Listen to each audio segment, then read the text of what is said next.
Dahil na karon sa Baganyan tabi na Aladyo. And for this video atong buhaton is natay pag atong buhaton is mga kanata kung sa verse kailangan memorize for the price of 20 pesos.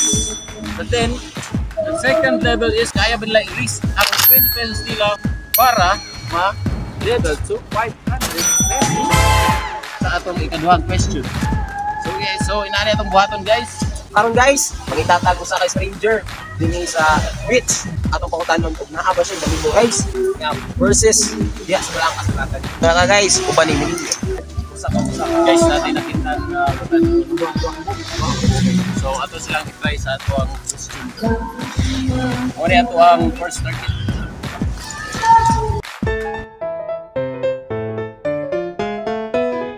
So, sama ni siya, sir, mga question? Question siya or? So inaani na ito ang padula wag kani siya biblical games na siya. Biblical games. So una, first level for 20 pesos. Maghatag ka og isa ka verse nga na memorize nimo. Sige. Unsa may bersikulo nga imuhang na memorize? Kani siya, gikan pag siya sa akong pagkabata. What? Verse no, Psalms 23 verse 1, the Lord is my shepherd, I shall not want. Psalms 23 verse 1. Sir, oh. Sa to? Psalms 23 verse 1. The Lord is my shepherd, I shall not want. Okay, so natin na memorize guys. Psalms 1. So, 20 pesos.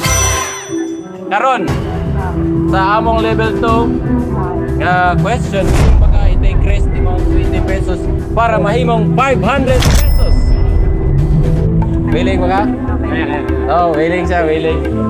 Willing si ma'am na i-take rest ang 20 pesos niya para mahimong 500 pesos.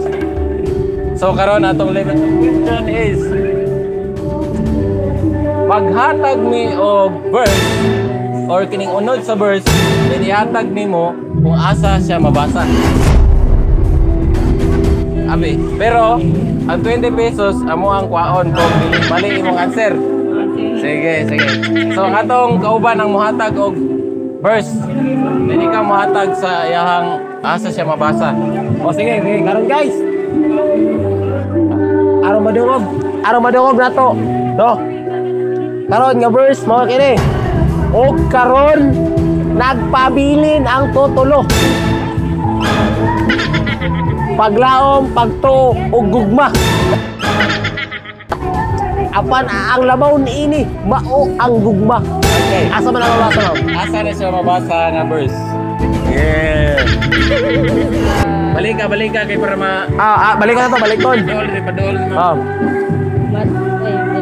Og karon nagpabilin ang tutulo. Pili na ang tutulo. Paglaom, pagtuo ug gugma. Tao pagtuo gugma. Apan ang mas labaw niini mao ang gugma. Okay, so nasabtan ba nato ma'am? Asa na to mabasa sa balaang kasulatan? Bersikulo o kapitulo. So, yan ka na mo 10 seconds. 10 seconds ma'am. Okay.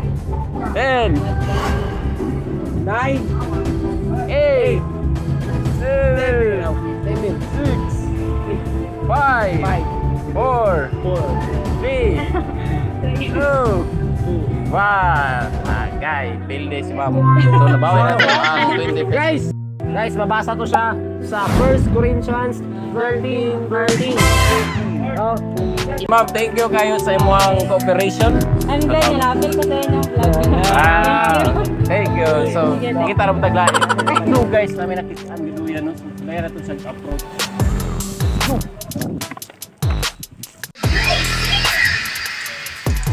Tara guys, pero murag maulaw mi, pero sige lang.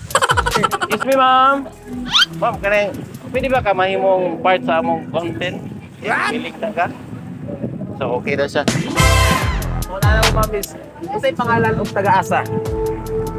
Lorraine Manalem, taga-Mati ko. Mati. Taga-Mati, San Miguel na siya guys. So, karon ma'am is among pangutana is for 20 pesos. For 20 pesos. For 20 pesos is naala ba kay isa lang ka verses or maghatag ka o sa ka verses. Ready? So, let's start. So, kung na-immerse nga verses katong, when the time is right, I the Lord will make it happen. Oh. So, sa chapter 60, verse 20. Wow. Okay, sakto-sakto. Isaiah 60:22 guys. Verse na verse. So, nalaog kag 20 pesos. Willing ba nimo i-rest ang 20 pesos para mahimong 500 pesos? Willing? Also, willing na siya guys, mahimong 500 pesos. Sa level 2 na mong question is, ihatag na mo ang content sa verse. Kasi, pag imuhang buhaton is, ihatag nimo ang verse, kapitulo o versikulo kung asa siya nimo nato mabasa. Ang verse niya ay kahatag ni ma'am. We hope mansira niya sa yun na kayo na eh. Nagaingon, asa mabasa sa balang kasulatan, nagingon. Kaya ang bana mo ang ulo sa iyang asawa, maingon nga si Kristo mo ay ulo sa iglesia. O si Kristo mismo ang manluluwas sa iglesia nga mao ang iyang lawas. Ang ihatag di mo book, chapter of verse. Sige, asa man, unsa nga book mo basa? Sa Efeso. Efeso, so Efeso, check.